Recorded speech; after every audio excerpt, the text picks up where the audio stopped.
शिमला के विकास नगर में देर रात को चोरी का मामला सामने आया है।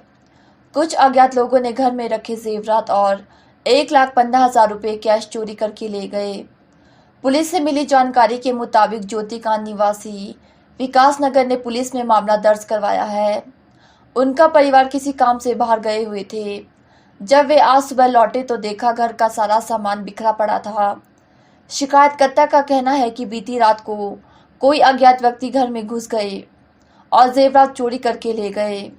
अज्ञात लोगों ने घर में रखी 2 सोने की चेन, 7 सोने की अंगूठियां, 19 नाक की पिन, 3 जोड़ी कान की अंगूठी चुरा ली। इसके अलावा घर में रखा लगभग 1,15,000 कैश भी चोरी हुआ है। शिमला पुलिस ने इस पूरे मामले की छानबीन शुरू कर दी है। पुलिस को शक है कि इस चोरी की वारदात को प्लानिंग के साथ अंजाम दिया है। अंदेशा जताया जा रहा है कि चोरों ने घर में आधी रात को उस समय दबिश दी जब यहां पर कोई नहीं था। हिमाचल में वर्ष 2017 के विधानसभा चुनावी दंगल में 310 उम्मीदवार अपना दमखम दिखाने को उतरे थे और अब की बार विधानसभा चुनाव लड़ने को 413 प्रत्याशी चुनावी मैदान में उतरे हैं। राज्य में वर्ष 1970 के विधानसभा चुनाव में सबसे ज़्यादा 671 प्रत्याशी 68 विधानसभा क्षेत्रों में चुनावी दंगल में उतरे थे। अभी तक कांग्रेस और भाजपा ही सभी सीटों पर अपने प्रत्याशी उतारती रही, लेकिन 2022 के विधानसभा चुनाव में प्रदेश की सभी 68 विधानसभा सीटों में आप ने भी अपने प्रत्याशी चुनावी मैदान में उतारे हैं। तीनों ही दल विधानसभा चुनाव प्रचार में अपनी पूरी ताकत झोंके हुए हैं। हिमाचल विधानसभा के चुनावी दंगल में 413 प्रत्याशी उतरे हैं, जबकि कुल 92 प्रत्याशी चुनाव मैदान में हट गए हैं। प्रदेश के सबसे बड़े कांगड़ा जिले के सबसे अधिक 91 प्रत्याशी ने चुनावी ताल ठोकी है। कांगड़ा में 91, मंडी में 67, शिमला जिले में कुल 50, चंबा में 24, बिलासपुर में 29 और सिरमौर में 29 उम्मीदवार चुनावी दंगल में उतरे हैं।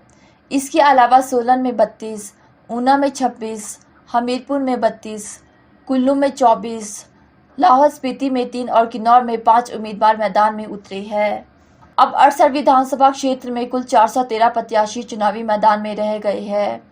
12 नवंबर को होने वाले चुनाव में इसके भविष्य का फैसला होगा और 8 दिसंबर को नतीजे घोषित होने हैं। हिमाचल प्रदेश विधानसभा चुनाव में बढ़ते नशे कारोबार का मुद्दा भी गर्माता नजर आ रहा है। हिमाचल कांग्रेस ने मौजूदा भाजपा सरकार को नशे से निपटने में असफल करार दिया है। अखिल भारतीय कांग्रेस कमेटी के सह सचिव गोकुल बुटेल ने कांग्रेस की सरकार आने पर हिमाचल प्रदेश में anti drug abuse enforcement authority के गठन करने का वादा किया है। इस अथॉरिटी की अध्यक्षता हाईकोर्ट की सीटिंग जस्टिस करेंगे। साथ ही इस अथॉरिटी में आईपीएस अधिकारी को डायरेक्टर जनरल लगाया जाएगा, जिसका कार्यकाल 2 साल का होगा। अखिल भारतीय कांग्रेस कमेटी के सह सचिव गोकुल बुटेल ने कहा कि हिमाचल प्रदेश में नशे का कारोबार लगातार बढ़ता चला जा रहा है। आज 25 से 27% युवा नशे की चपेट में है और हिमाचल प्रदेश में सरकार प्रशासन के संरक्षण में नशे का कारोबार फल फूल रहा है। उन्होंने कहा कि हिमाचल प्रदेश में 6 नशा निवारण केंद्र चलाए जा रहे हैं, लेकिन यहाँ काम शून्य के बराबर होता है। वैसे ही एक इंडिपेंडेंट बॉडी जिसका नाम ADEA होगा, anti drug abuse enforcement authority का गठन किया जाएगा, जो एक सिटिंग हाई कोर्ट जस्टिस या हिमाचल के जो लोकायुक्त हैं इसके अधीन रहेगी।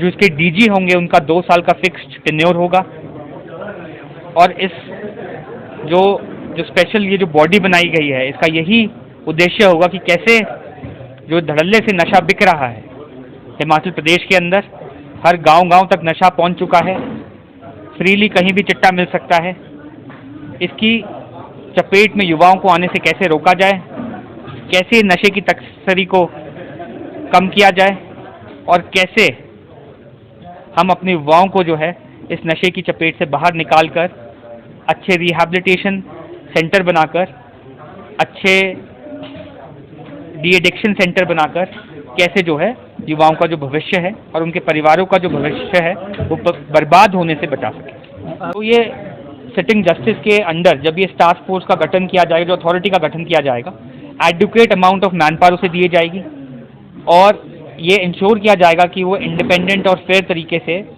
अपनी जो है अपना काम कर सकें। और सिर्फ जैसे इस सरकार ने एक पॉलिसी बनाई है जो टूथलेस पॉलिसी है, वैसी पॉलिसी हम नहीं बनाएंगे। हिमाचल प्रदेश के जिला कुल्लू के आनी उपमंडल में हुए सड़क हादसे में एक युवक की मौत हो गई, जबकि 3 युवक घटना में घायल बताए जा रहे हैं। यह हादसा देर रात हुआ। हादसे की सूचना मिलने के बाद आसपास के लोगों ने घायलों को सामुदायिक स्वास्थ्य केंद्र आनी में पहुंचाया, जहां उनका उपचार चल रहा है। हादसे की सूचना मिलते ही मौके पर पहुंची थाना आनी की पुलिस टीम ने शव को कब्जे में लिया। मिली जानकारी के अनुसार यह हादसा रघुपुर क्षेत्र के दरोट में हुआ, जहां एक कार सड़क से करीब 100 मीटर नीचे गहरी खाई में जा गिरी, जिसमें अनिल कुमार, राकेश कुमार, चंद्रेश कुमार और संदीप कुमार सवार थे।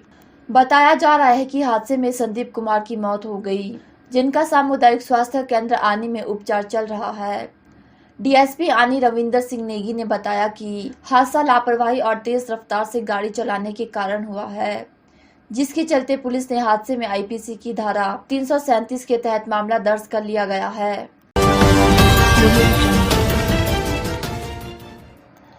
हिमाचल प्रदेश में विधानसभा चुनाव जैसे जैसे नजदीक आ रहे हैं, वैसे वैसे राज्यों में नशे की तस्करी के मामले भी बढ़ने लगे हैं।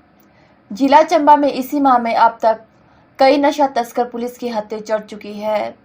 बता दें कि एक बार फिर पुलिस ने कार सवार 3 युवकों से चरस की बड़ी खेप पकड़ने में सफलता हासिल की है। पुलिस ने 3 आरोपी ध्यान सिंह, ईशान अली, दिनेश कुमार के खिलाफ एनडीपीएस एक्ट के तहत केस दर्ज कर उन्हें हिरासत में ले लिया है। जानकारी के अनुसार जिला पुलिस की एसआईयू टीम ने मुख्य आरक्षी परमेश शर्मा की अगुवाई में इस कार्यवाही को अंजाम दिया। इस दौरान चंबा पठानकोट एनएच पर गोली के पास टीम ने नाकाबंदी की। सामने से आ रही गाड़ी को जांच के लिए रुकवाया गया तो उसमें सवार 3 युवक घबरा गए। ऐसे में पुलिस ने जब गाड़ी की तलाशी ली तो मौके से 405 ग्राम चरस बरामद हुई। समाज सेवी के तौर पर राष्ट्रीय स्तर पर पहचान बना चुके सरबजीत सिंह बॉबी एक बार फिर पूर्व मुख्यमंत्री अटल बिहारी वाजपेयी की प्रतिमा के नजदीक प्रदर्शन पर बैठ गए हैं। सरबजीत सिंह बॉबी शिमला के आईजीएमसी अस्पताल में मुफ्त लंगर की सुविधा देते हैं। यहां करीब 1 साल बाद 25 अक्टूबर के दिन बहाल की गई बिजली पानी की सुविधा को प्रशासन ने एक बार फिर काट दिया है। इसके विरोध में सरबजीत सिंह बॉबी प्रदर्शन कर रहे हैं। शिमला के पूर्व डिप्टी मेयर टिकेंद्र पंवर भी सरबजीत सिंह बॉबी के समर्थन के लिए इस प्रदर्शन में पहुंचे। समाज सेवी सरबजीत सिंह बॉबी ने कहा कि उनके लंगर को राजनीति का शिकार बनाया जा रहा है। 1 साल पहले भी उनके लंगर हॉल से बिजली पानी की सुविधा काट दी गई। मैं सभी का धन्यवाद करता हूं और आप हमेशा मेरा साथ देते हैं, सभी का धन्यवाद।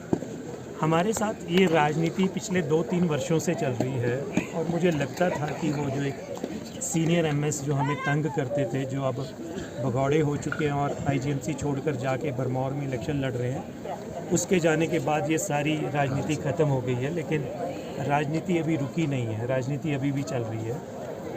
और राजनीति ये चल रही है कि 25 तारीख को हमारा बिजली का कनेक्शन जो पिछले 13 महीनों से काटा गया था वो बहाल हो गया था।